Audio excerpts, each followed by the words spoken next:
Good day and welcome to American Literature 2328. This is for the spring semester of 2026.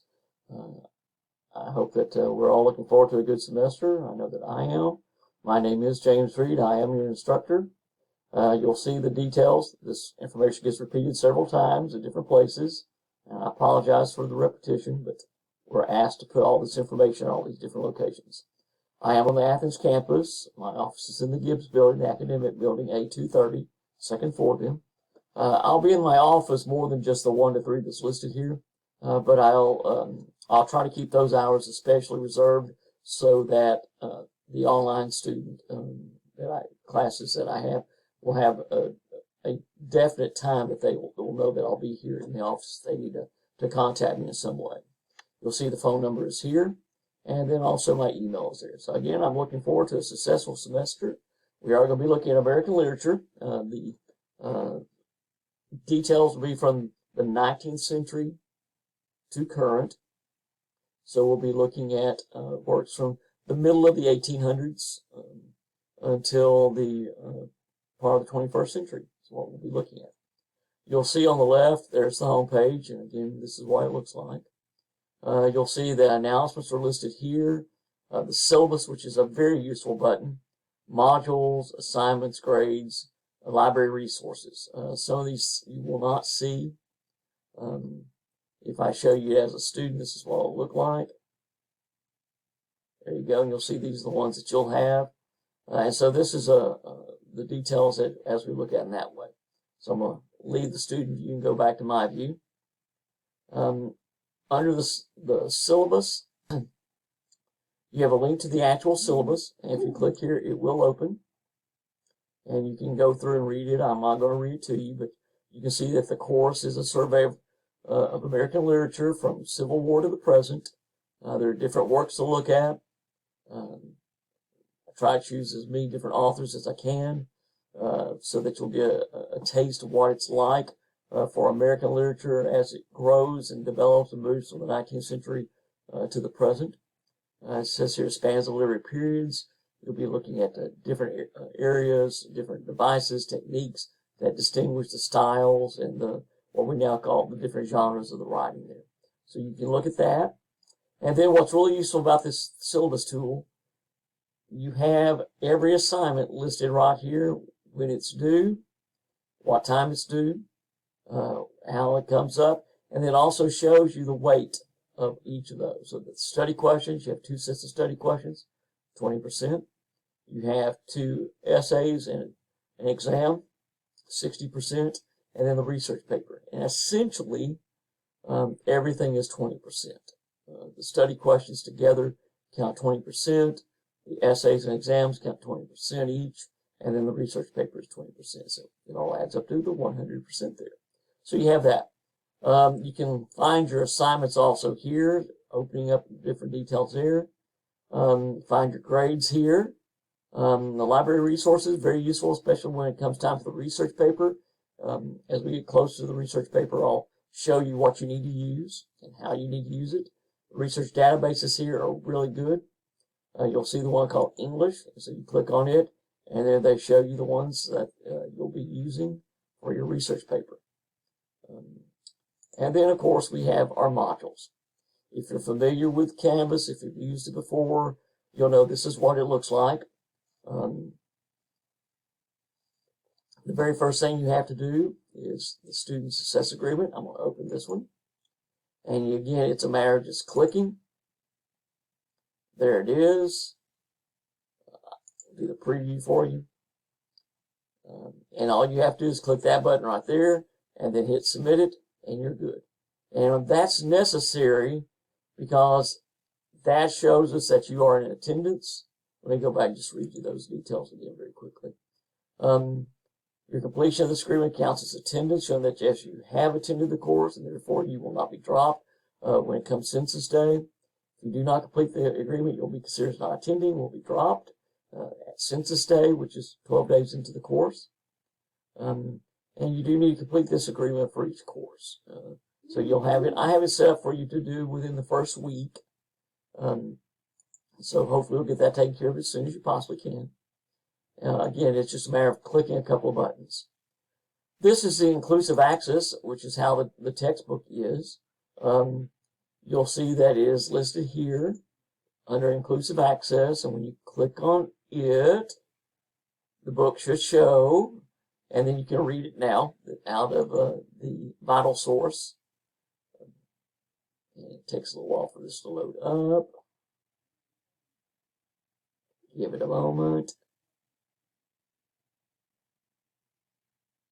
And you can see it here, the different parts of it. I've clicked on to make sure everything was working. But you'll see the details here, the cover, the notice, the title page, the copyright, and the contents are here. And you can click on the different contents, making sure that's why I had clicked on one of those, make sure the link worked. This is a little different view.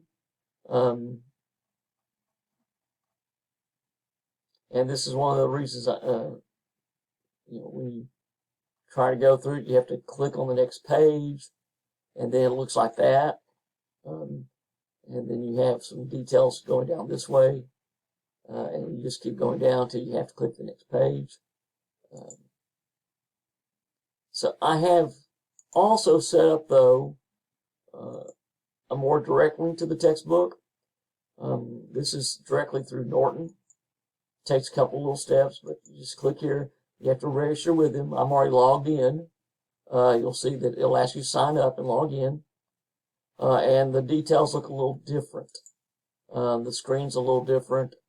The display of the material's a little different. You can still click on what you need to click on. I'll go back to the Daisy Miller so you can see how it differed.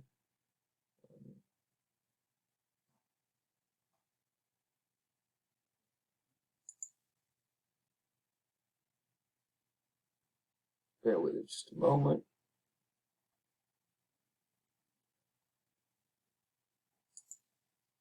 It looks a little different.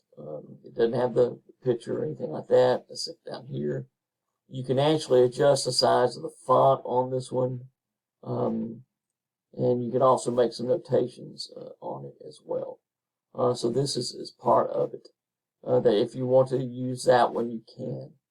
So I have that link set up for you as well. So that's underneath the modules,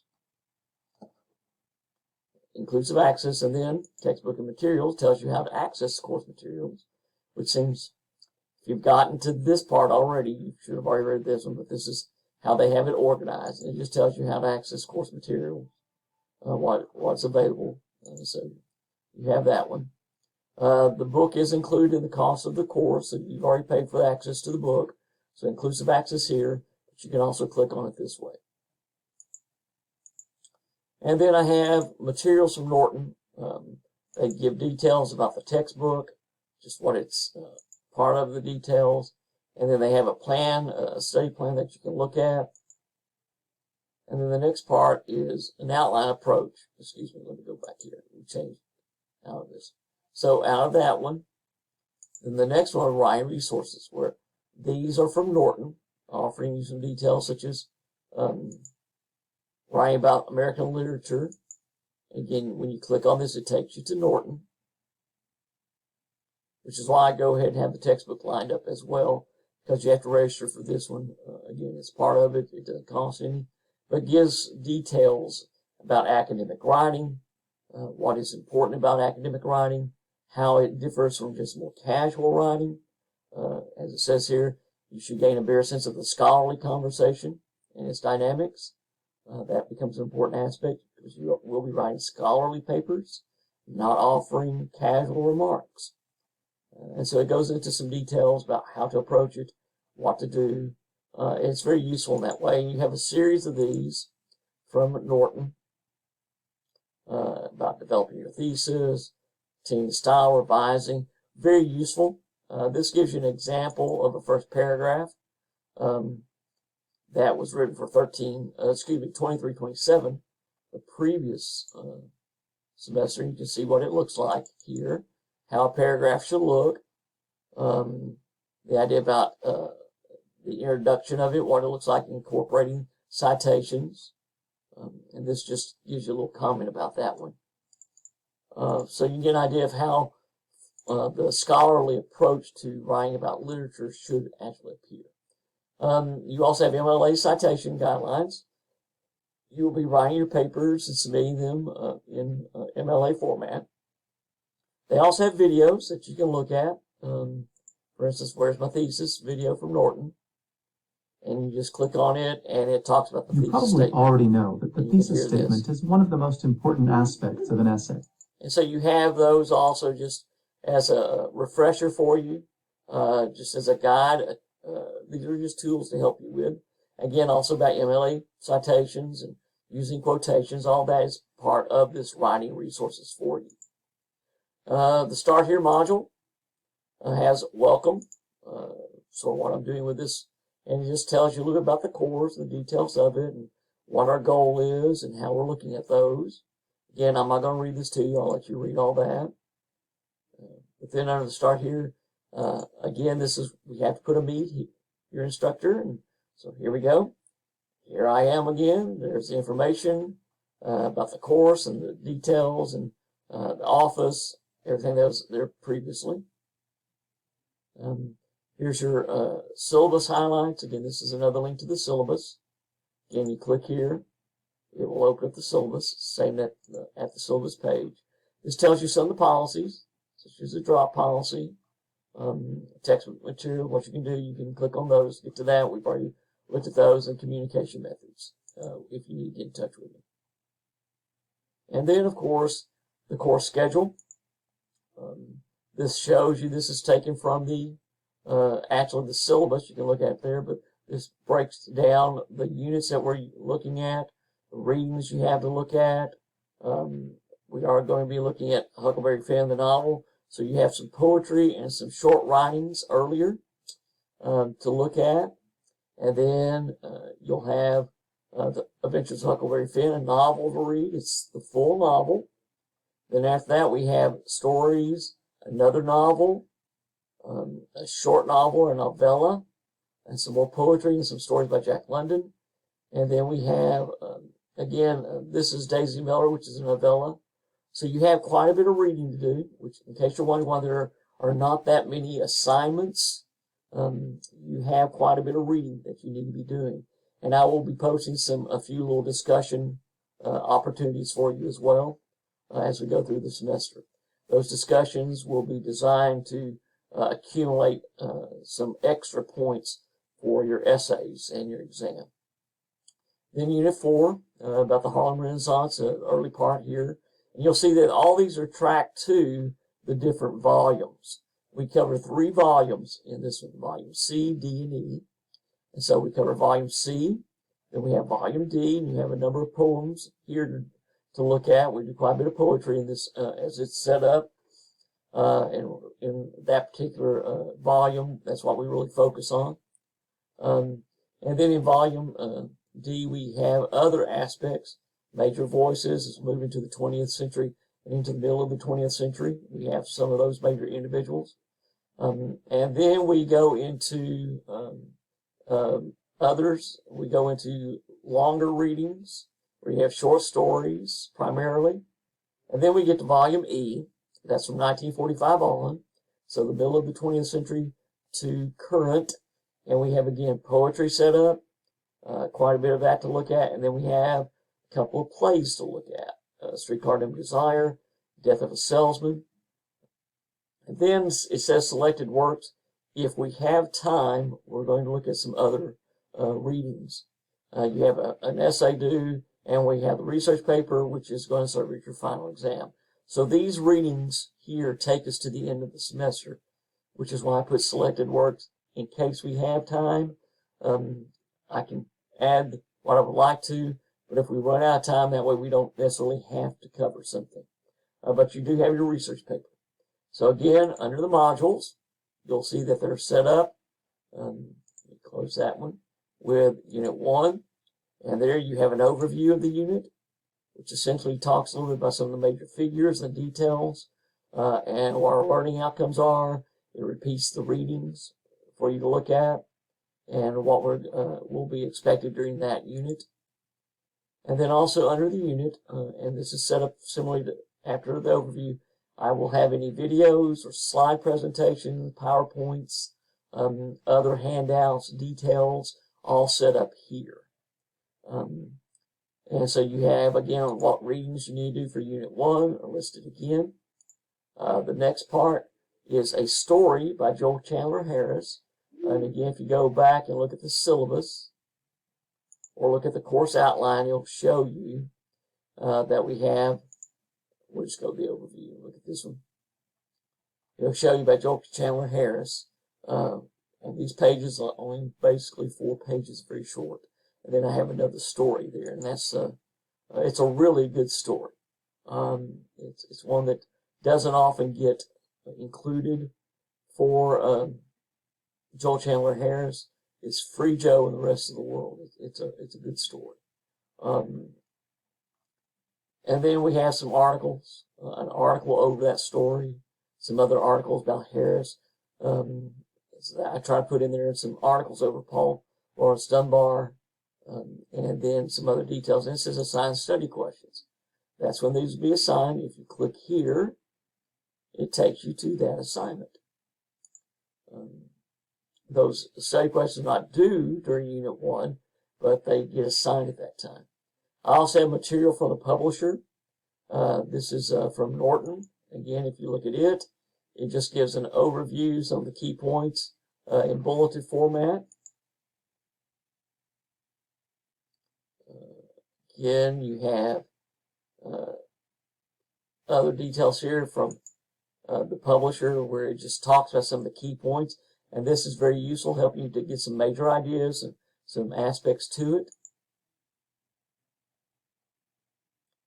And then also, there are some other details, materials. This is Whitman, a biography. It's a video that you can watch to know a little bit more about Walt Whitman. I have one also on Dickinson. You have a biography over Paul Laurence Dunbar. Again, this is a video, and this is from our TVCC library. So when you click on this, it'll ask you to log in. It's the same, your Cardinal ID and password, same that you used to get into Canvas. So you simply log into it, and it takes you to this article, which gives you some details about Dunbar. And you'll see this from Bloom's Literature. This is one of the research databases we have that you'll be able to use for your research paper. Very useful. But these will give you some additional details and information. You'll see some other ones here. This is about Booker T. Washington. Again, click on it, log in, and there's the details. Oops, closed off my Canvas. Hold on. Wasn't supposed to do that. Excuse me as I go log back in.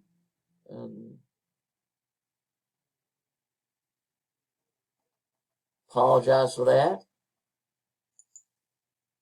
Here we go. Back we go. The article's supposed to open in a new tab. I guess it didn't do that one. So this is a video about Booker T. Washington. So again, additional information for you to look at.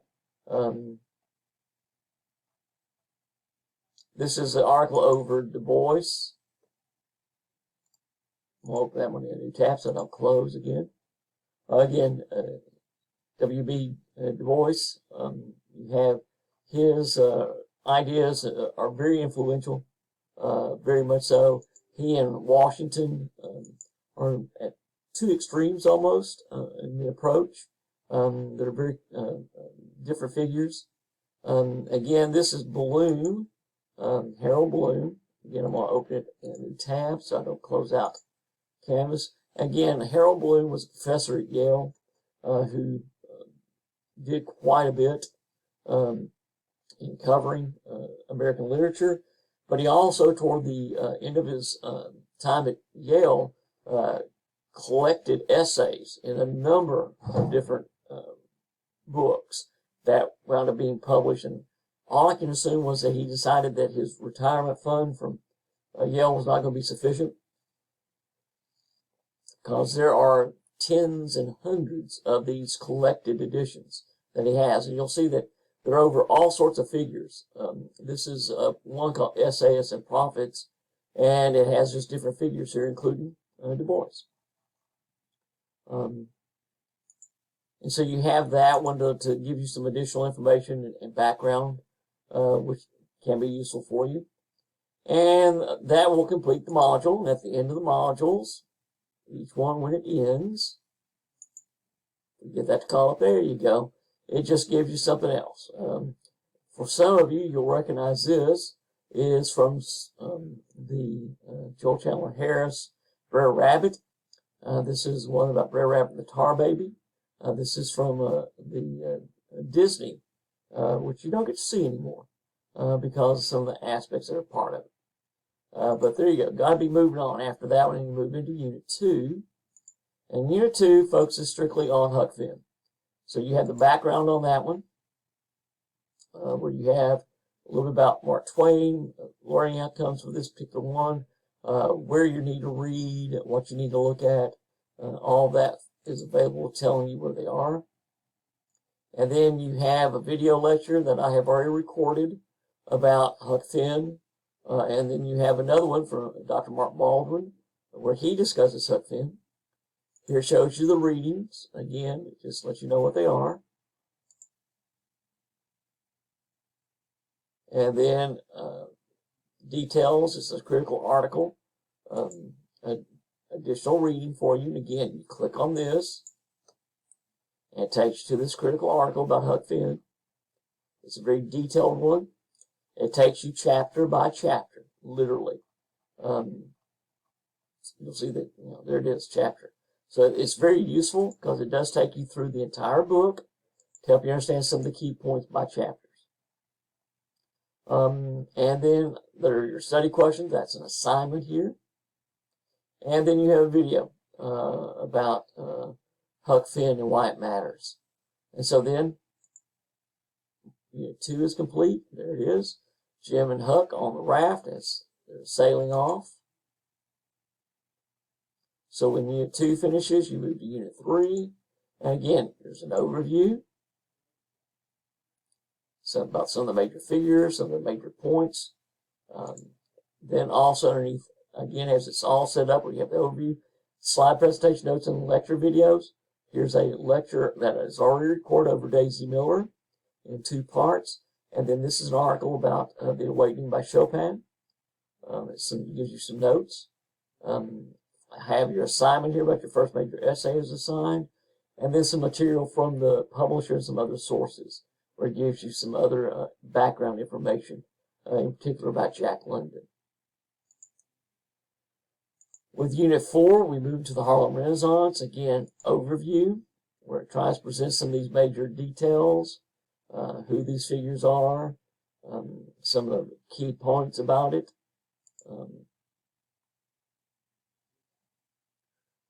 Again, I have a video discussion about that information. Also talks about the second set of study questions that come in. Shows you the readings. These are 2 poems by Amy Lowell, which are not in the book, but I think these are 2 that are necessary for you to read. So I have those set up for you to look at. And I do not violate any copyright that are allowed. The first major essay is due during this unit. And again, it shows you when it's over top, it's from Unit 3. And you can click on it, and here's the actual topics you get to choose from. I have an essay over that later. Second set of study questions is here. And then material from the publishers and some other. This is, Yale does a series of lectures over imagism. And again, that's part of this unit. And so he just goes into some details about that one that covers quite a bit. And then about Claude McKay, major figure from the Harlem Renaissance. And so that completes Unit 4, which, of course, that's part of some of the major figures of the Harlem Renaissance and the music of the era. This is Louis Armstrong. Really important. Other one, there was another one of Dizzy Gillespie, some other people there. So that's Unit 4. In Unit 5, we look at the poetry unit. Again, I divided Unit 5 and 6 so that we focus on poetry and then move into other kinds of works. because there's so much going on with American poetry, especially. I have videos about some of the major ones here. List the readings, more articles about some of the, in this case, Sandburg, and again, second set of study questions, and then this is your discussion question. Exam gets assigned during this unit, and you click here, and there it is.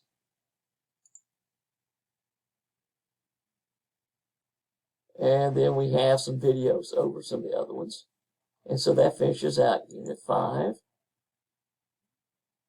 with one of the more famous works by a poet of this era, Robert Frost.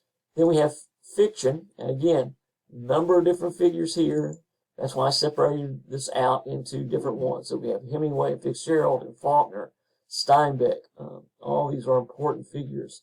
And so we have poetry in one unit, the fiction in the other. Again, I have some PowerPoints for you. These are from Norton, the publisher. Videos over these figures, so you can look at those. Again, Unit 6 is complete. Give you a little Art Deco there with Gatsby. And of course, it's during this unit that you have your discussion question exam to work on and finish. Then Unit 7, we move to middle of the 20th century to the present. Again, overview. Looks at some of the key details, what you can expect. So there's maybe figures, the authors and the differences there. And then we have, again, PowerPoints from the publisher, some comments about Gwendolyn Brooks, PowerPoint over Death of a Salesman, notes over Streetcar Named Desire. Again, these are from the publisher. Readings, an article by Arthur Miller, where he publishes this when the play Death of the Salesman premiered on Broadway. There was quite a bit that was offered about it. And he wound up writing an article that was published after the publication season of 1949. And he talks about tragedy and the common man, where he argued about the nature of tragedy, because the critics had looked at the play, which he had proclaimed a tragedy, and said, well, it's not really a tragedy. And he argued that tragedy needed to be reconsidered. It's a really good article. You have your second essay assignment, and then you also have, again, material from the publisher, as well as some other aspects, too. Again, you have an article about Death of a Salesman, the American Dream, and then the counter to it, Death of a Salesman, not the American Dream. And this is an interview with Arthur Miller, where he discusses, it's not wanting to work, hold on. It was working earlier, I'll have to check, see what's going on with that video. He discusses life. Sometimes over the course from one semester to the next, the URL will change in our library. I'll get that fixed. This is about Streetcar Named Desire.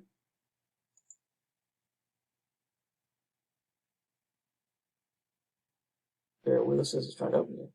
This one is working. Good to know. Okay. And so you have, again, details here to offer you some understanding. And so then Unit 7 is complete. Death of the Salesman, Willie Loman walks off. And then the last unit is strictly about the research paper, which is your final.